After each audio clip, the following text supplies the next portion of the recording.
अब ज़्यादा नखरे मत दिखाओ मेरे सामने।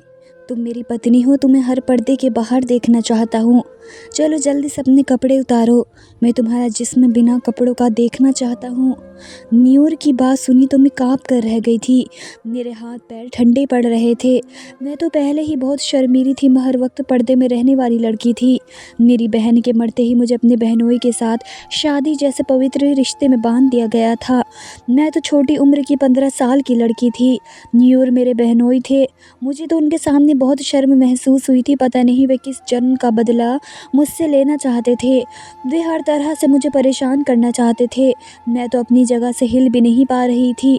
लेकिन आगे बढ़कर जब मुझे अपनी बाहों में ले लिया तो मैं कांपने लगी थी। मैं तो एक नाजुक सी लड़की थी। अभी उनके चौखट पर कदम रखा था, लेकिन मयूर ने मुझे खींचकर अपने ऊपर गिरा लिया। वे मेरे जिस्म से सारे पर्दों को दूर कर दिया और मुझे बिना कपड़ों के बेड पर मुझे इतनी ज़्यादा तकलीफ़ हो रही थी कि मुझे तो अब उठा भी नहीं जा रहा था। मेरी नाजुक जगहों पर दर्द की टीसें उठ रही थी। मैं रात भर मयूर की हवस बर्दाश्त करती रही। अब इतनी ज़्यादा तकलीफ़ हो रही थी कि मेरा पूरा जिस्म तकलीफ़ की वजह से टूट रहा था। मैं अब अपनी हिम्मत हार बैठी थी। आंखें बंद करके बड़ी मुश्किल से अपने जिस्म को संभालते हुए अपने पीछे चादर को लपेटते उठी। मेरी नज़र बालकनी में पड़ी तो वहाँ मयूर बिना शर्ट के इतनी सर्दी में खड़ा था। मुझे तो अब मयूर से नफ़रत सी होने लगी थी, जिसने मुझ पर बिना तरस खाए मुझे बहुत तकलीफ़ देने की कोशिश की थी। जब शावर लेने के लिए बाथरूम गई तो शावर के नीचे खड़ी हो गई। जैसे जैसे गर्म पानी मेरे जिस्म पर पड़ रहा था, वैसे वैसे मेरे जिस्म से तकलीफ़ की टीसें उड़ रही थी। कितनी देर तक शावर लेने के बाद मैं अपने गीले बालों को क्लेचर में जकड़ती हुई बाहर आई थी। कितनी देर में मयूर कमरे में आया। मेरे गीले बालों को देखते ही कहने लगा, तुम्हारी हिम्मत कैसे हुई अभी नहाने की? मुझसे पूछे बिना नहा कैसे सकती हो? क्या तुमने मुझसे पूछा? मेरे जज्बात अभी ठंडे नहीं हुए। अभी तो मुझे पूरे जिस्म को महसूस करना है, तुम्हारे अंदर समाना है और फिर तुम्हारे जिस्म के साथ खेलना चाहता हूँ। तुम हो कि अभी से नहा कर बैठ गई। चलो उतारो यह कपड़े, मैं तुम्हारे जिस्म को अपनी आंखों में बसा लेना चाहता हूँ। मयूर की बातें सुनकर मेरी आंखों से टप टप आंसू गिर रहे थे। मेरे तो अब हाथ पैर भी कांपने लगे थे। रात भर की मयूर की हैवानियत एक बार फिर मेरी आंखों के सामने घूम गई थी और फिर मयूर की उन बातों से मेरा दिल डर के मारे ज़ोर से धड़क रहा था।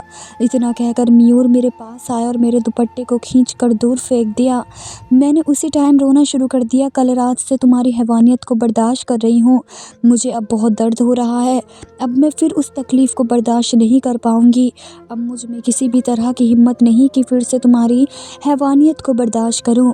रात भर तुमने मुझे एक लंबी सांस भी लेने नहीं दिया और अब फिर से तुम्हारा दिल मचल रहा है मेरे जिस्म से खेलने को।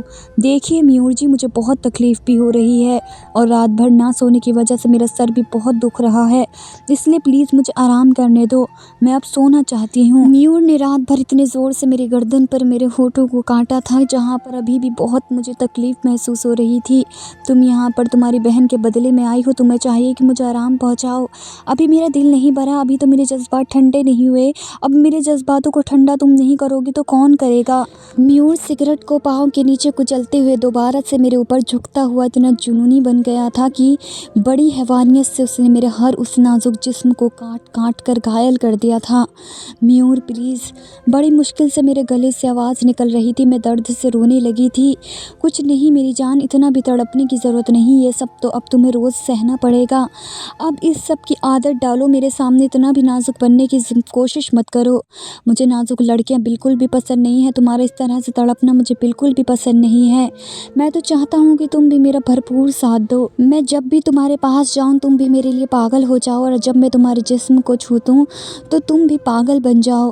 खुद को मेरे प्यार में डुबोने की कोशिश करो। मैं तो उसकी बातों से थक चुकी थी और हर तरह से मुझे परेशानी और तकलीफ़ देना चाहता था, क्योंकि वह मुझसे मेरी बहन का बदला लेना चाहता था। अब की बार वह दोबारा से मेरे जिस्म पर झुका तो पहले से भी ज़्यादा उसकी हैवानियत बढ़ गई। अब की बार तो मुझसे बर्दाश्त बिल्कुल भी नहीं हो रहा था। जैसे जैसे रात बीत रही थी उसकी हैवानियत रात के उस अंधेरे में बढ़ती जा रही थी। आज दूसरा दिन था। हल्की हल्की रोशनी भी खिड़की से आ रही थी, लेकिन मयूर की हैवानियत बढ़ती गई थी। वो मुझसे दूर होने का नाम भी नहीं ले रहा था। मेरी आंखों से आंसू निकल कर तकिए को भिगो रहे थे। अब मुझसे तकलीफ़ बर्दाश्त नहीं हो रही थी। मेरा पूरा जिस्म दर्द से काँप रहा था। मैं दिल ही दिल में सोचने लगी, काश मेरी बहन ना मरी होती, उसके बदले मयूर की बीवी बनकर यहाँ पर ना आई होती, उसका पागलपन और हैवानियत बर्दाश्त ना करनी पड़ती।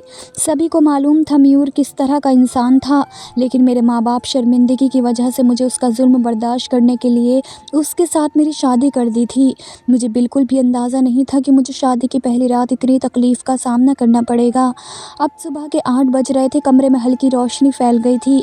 जब मयूर के जज्बात थोड़े ठंडे हुए तो मयूर ने मुझे खुद से दूर किया और कहने लगा, जाओ अब जाकर नहा सकती हो, लेकिन अब की बार ये ध्यान रखना, मुझसे पूछे बिना नहीं नहा सकती।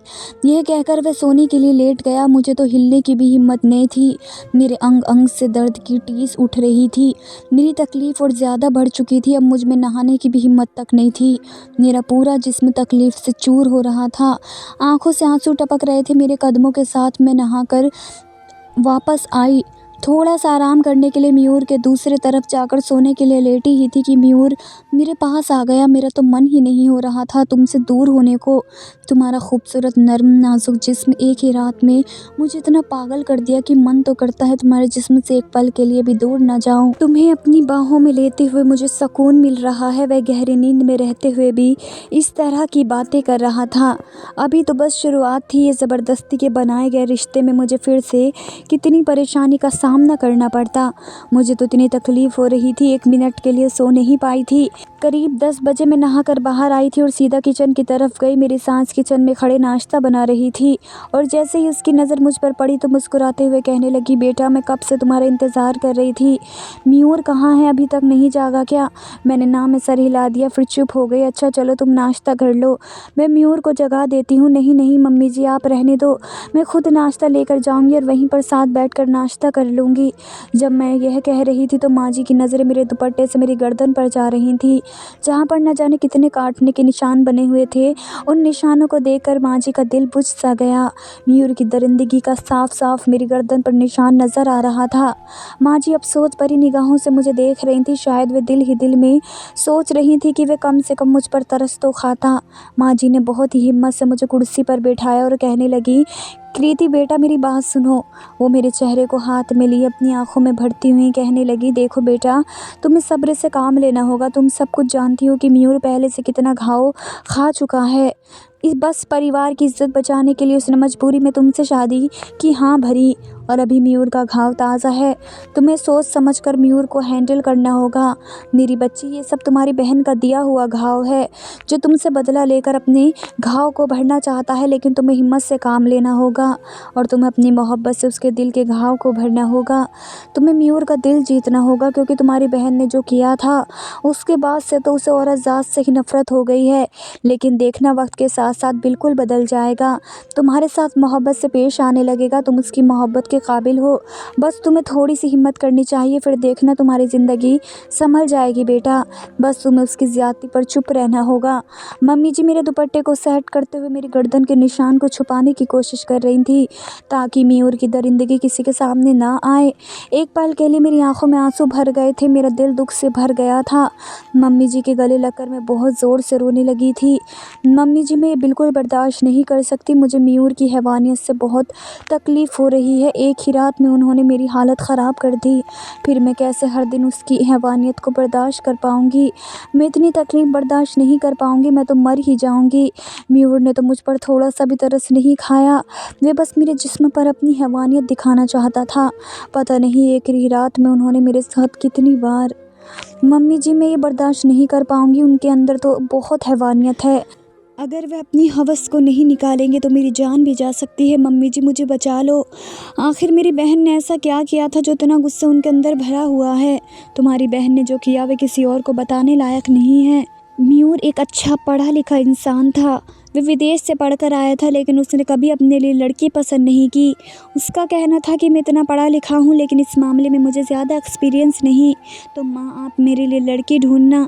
मैं अपने बेटे के वारी जाती थी। आजकल के ज़माने में तो जहाँ पढ़ाई होती है वहीं पर लड़के लड़कियाँ आपस में पसंद कर लेते हैं, लेकिन मयूर ने कभी इस तरफ ध्यान नहीं दिया। वह हमेशा अपने भविष्य को लेकर चिंता करता था। शादी ब्याह तो उसने मेरे ऊपर छोड़ दिया था। मुझे भी एक अच्छी लड़की की तलाश थी जो मेरे बेटे को संवार सके, उसको मोहब्बत दे सके। मैंने लड़की ढूंढना शुरू किया। तुम्हारी बहन धारा उस वक्त कॉलेज में पढ़ती थी। हमारे पड़ोस में अंकल जी ने तुम्हारी बहन का रिश्ता बताया था। जब हम तुम्हारी बहन को देखने गए, बहुत ही खूबसूरत थी, हमें बहुत पसंद आई थी, लेकिन हमें मालूम नहीं था कि तुम्हारी बहन किसी और को चाहती है और हमारे पास पैसों की कोई कमी नहीं थी। तुम्हारे माँ बाप ने भी झट से रिश्ता स्वीकार कर लिया। मैंने मयूर को तुम्हारी बहन की फ़ोटो दिखाई थी, उसे बहुत पसंद आई थी। हमें नहीं मालूम था कि तुम्हारी बहन के दिल में कोई और है, और ना ही धारा ने किसी को कुछ बताया था कि वे किसी नगेंद्र नाम के लड़के को पसंद करती है। 1 महीने के अंदर सगाई और फिर दूसरे महीने में शादी की तारीख रख दी गई थी, और फिर धारा हमारे घर बहू बनकर चली आई थी। धारा बोलने चालने में बहुत ही अच्छी थी। उसने आते ही पूरे घर को संभाल लिया था। मयूर भी उसे पसंद करता था, पर वह अपने बिजनेस के चक्कर में ज़्यादातर घर से बाहर ही रहता था। इसी चीज़ का धारा ने फ़ायदा उठाया था। हम धारा पर आँख बंद करके विश्वास करते थे। वह बाहर आती जाती, उस पर कोई पाबंदी नहीं थी। धारा का कॉलेज का लास्ट ईयर चल रहा था। मयूर ने उसे पढ़ने की परमिशन भी दे दी थी। वह कॉलेज जाती और उस नगेंद्र नाम के लड़के से भी मिलती रहती थी, लेकिन हमें इस बात को बिल्कुल भी भनक नहीं थी। इसी तरह मयूर और धारा की शादी को 8 महीने बीत चुके थे। धारा ने कभी ये मालूम नहीं दिया कि वह मयूर को पसंद नहीं करती, लेकिन वह नगेंद्र नाम के लड़के के साथ इतनी आगे तक बढ़ गई थी कि उसके साथ उसका शारीरिक संबंध था। मयूर को हर वक्त किसी को भी सरप्राइज़ देने का बहुत शौक था। वह अपनी पत्नी धारा को सरप्राइज़ करना चाहता था, और सीधा वह किसी बिजनेस मीटिंग से फ्री हुआ तो सोचा कि धारा को उसके कॉलेज जाकर सरप्राइज़ करता हूँ और उसके साथ ही घर जाऊंगा। लेकिन उसे नहीं मालूम था कि उसकी पत्नी धारा उसके साथ कितना बड़ा धोखा कर रही थी। वह जब कॉलेज पहुंचा, पता चला कि वह तो कॉलेज से किसी नगेंद्र नाम के लड़के के साथ किसी रेस्टोरेंट में गई है, और वह रोज़ ही जाती है। कॉलेज के बाकी लड़कियों से उस रेस्टोरेंट का पता लेकर मयूर सीधा उस रेस्टोरेंट में पहुंच गया जहां धारा और नगेंद्र बैठे इश्क के समंदर में गोते लगा रहे थे। धारा कह रही थी कि मेरे पति ने कभी मेरी प्यास नहीं बुझाई, उसे तो अपने बिजनेस से ही फुर्सत नहीं मिलती। रात को आता है, बस 1-2 बार मुझसे प्यार से बातें करता है और कभी कभी अपना प्यार मुझ पर लुटा देता है। उससे मेरा जी नहीं भरता। नगेंद्र, तुम तो मुझे बहुत सुकून देते हो, और हमें शादी की भी कोई झंझट नहीं है, क्योंकि तुम्हारी पत्नी भी है और मेरा पति भी है। हम सारा जीवन इसी तरह आपस में दोस्ती में सुकून ढूंढ लेंगे। तुम्हारी पत्नी है जो तुम्हारे घर का, तुम्हारे माँ बाप का, बहन भाइयों का ध्यान रखती है, और तुम्हारा जब भी मन करे मुझसे अपनी प्यास बुझा सकते हो। तुम्हारे अंदर वह मर्दाना ताकत है जो मेरी प्यास को कम करता है और मुझे सुकून मिलता है। तुम मुझे कभी मत भूलना नगेंद्र। ये सुनते ही मयूर के सर पर सातों आसमान गिरे थे। मयूर ने पड़ी वहीं कुर्सी उठाकर नगेंद्र के सर पर दे मारी, और अपनी पत्नी धारा को उसने टच तक नहीं किया। उसे सिर्फ गुस्से में कहा, चलो यहाँ से घर। उसके बाद वहाँ पर रेस्टोरेंट के आदमी आए, मयूर से नगेंद्र को बचाया। जब धारा को लेकर घर पहुँचा, उसकी आंखों से जैसे खून निकल रहा था। उसने उस रेस्टोरेंट में बैठे धारा और नगेंद्र की वॉइस रिकॉर्डिंग करके वीडियो बनाकर तुम्हारे माँ बाप को भेज दिया था। वह भी वीडियो देखकर शर्म से पानी पानी हो गए थे। उनमें तो मयूर का सामना करने तक की हिम्मत नहीं थी। तुम्हारे पिता ने कहा था, जो भी हो जाए वह हमारे घर पर नहीं आनी चाहिए, चाहे तुम उसे ख़त्म कर दो, मैं अपनी दूसरी बेटी भी तुम्हें सौंप दूंगा। वहीं से तुम्हारी कहानी शुरू हो गई थी। उसके बाद मयूर ने हम सबसे कुछ भी नहीं कहा, बस मुझसे नाराज़ था। उसने कहा कि तुमने शादी से पहले लड़की के कैरेक्टर को तो जान लेती कि वह किसी को चाहती है या पसंद करती है। मैं मयूर की बात समझ गई थी। आखिर क्या हुआ था? मैंने तुम्हारी माँ से शिकायत की। उन्होंने कहा कि भगवान की कसम, कभी धारा ने हमें नहीं बताया कि उसे कोई लड़का पसंद है। अगर वह बता देती तो हम उसी से उसकी शादी कर देते। तुम्हारे माँ बाप ने कहा, अब जो भी हो जाए वह तुम्हारे घर की इज्जत है और हमारी भी। आप जो भी उसके साथ करना चाहे कर सकती हैं। उसके बाद से धारा का घर से निकलना बंद हो गया। मयूर अपने सारे बिजनेस मैनेजर के हवाले करके घर बैठ गया और दिन रात उस पर अपनी मोहब्बत न्यौछावर करता। सुबह से शाम और शाम से रात, कब शाम होती कब रात होती धारा को कुछ भी पता नहीं चलता। जब वह बाहर रसोई में आती तो अपना चेहरा, गर्दन, हर चीज़ ढकी रहती। एक दिन मैंने उससे पीछे से देखा। उसकी गर्दन पर कई निशान थे। उसके होठों फोटो को देखते हुए कटे रहते, लेकिन उसके कमरे से कोई आवाज़ नहीं आती, ना ही लड़ाई झगड़े की, ना ही किसी बात विचार की। उसने कभी चिल्लाकर भी धारा से बात नहीं की थी। वह किस्से के 2 महीने बाद धारा की तबीयत बहुत ख़राब हो गई। मयूर ने नर्स को घर पर ही बुला लिया, उसका चेकअप करवाया। जब पता चला वह 4 महीने से प्रेग्नेंट है और उसकी तबीयत बहुत ख़राब रहने लगी, फिर मयूर ने उसका पूरा टेस्ट करवाया, उसकी प्रेगनेंसी की भी जांच कराई गई। उस चेकअप से पता चला कि जो बच्चा उसके पेट में पल रहा है वह मयूर का नहीं, नगेंद्र का है।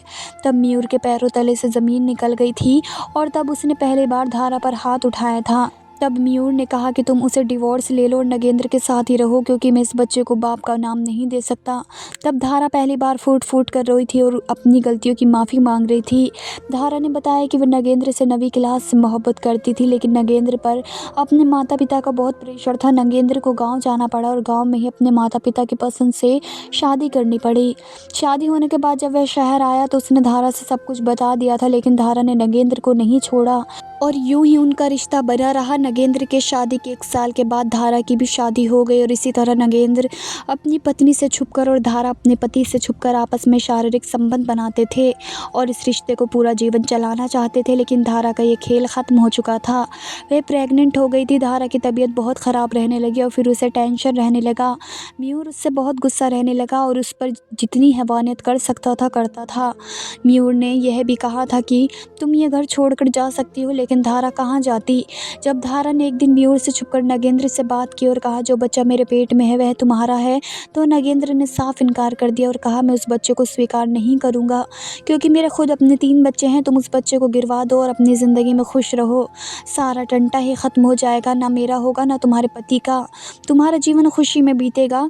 तब उसे उस दिन अपनी गलती का बहुत एहसास हुआ था कि वह जो कुछ कर रही थी वह बहुत गलत था। उस बच्चे को कोई भी अपना नाम नहीं देना चाहता था और धारा उस बच्चे को खोना नहीं चाहती थी और अब वह ज़्यादा ही टेंशन में रहने लगी थी और इसी टेंशन ने एक दिन धारा की जान ले ली थी। धारा के पेट में बहुत दर्द उठा और इस दर्द ने धारा की जान ले ली थी और धारा के मरने के बाद तुम्हारे माता पिता ने तुम्हारी शादी भी मयूर से करवा दी थी, क्योंकि वे लोग बहुत शर्मिंदा थे और धारा के धोखेबाजी ने मयूर को इतना जुनूनी बना दिया है कि वह अब किसी पर भी विश्वास नहीं करता और वह टूट चुका है। मयूर की माँ की बात सुनकर मुझे बहुत अफसोस हुआ था। धारा की गलती की सज़ा मुझे भुगतनी पड़ रही थी। हमारी शादी की रिसेप्शन पार्टी बड़े धूमधाम से हुई। रिसेप्शन के बाद मम्मी पापा मुझे लेने आए थे। मैं बहुत खुश हुई थी कि मयूर ने मेरी जान छोड़ दी।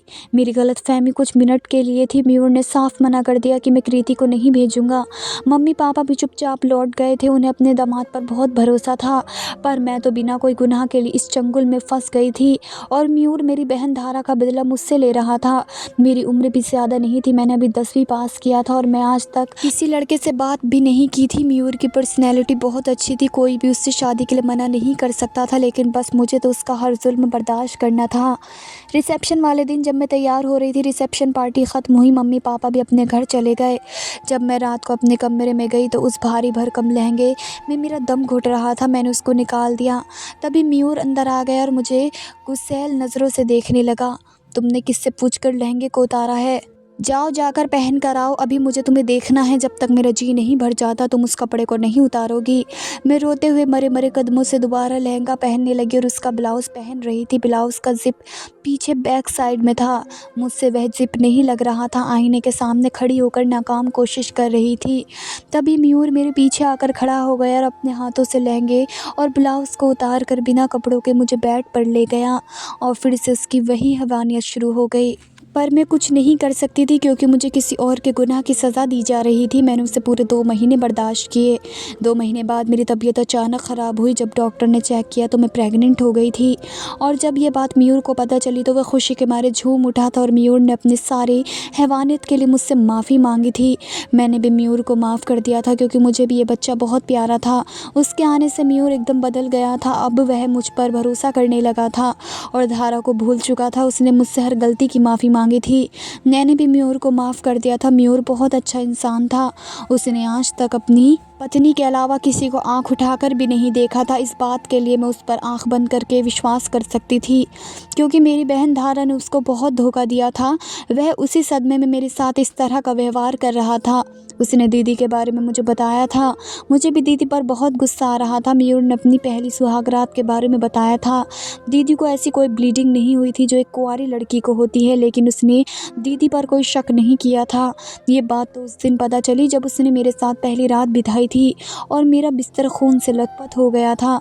उसने मेरे अंदर उस रात बहुत से बदलाव देखे थे, लेकिन फिर भी धारा के धोखे की वजह से वे मेरे साथ इस तरह का हैवानियत कर रहा था। उसने बताया कि जब भी मैं अपने बिजनेस से फ्री होता तो मैं धारा के साथ टाइम बिताता था।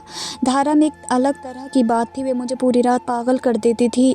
धारा ने पहली रात भी कोई शर्म नहीं की थी और खुलकर मेरे साथ उस रात को एंजॉय किया था। और मयूर ने भी फर्स्ट नाइट पहली बार मनाई थी, तो उसे इतनी जानकारी नहीं थी, धारा को नहीं समझ पाया था। और अब धारा से धोखा मिला तब वह इस हद तक बढ़ गया था कि वह पागल हो गया था। लेकिन मेरे साथ जो भी कुछ हुआ वह सिर्फ दीदी की वजह से हुआ था और उसने मेरी पूरी दीदी की गलती थी। मैं और मयूर अब बहुत खुश हैं और वह मुझ पर बहुत विश्वास करता है। मैं भी उस पर आंख बंद करके विश्वास करती हूँ।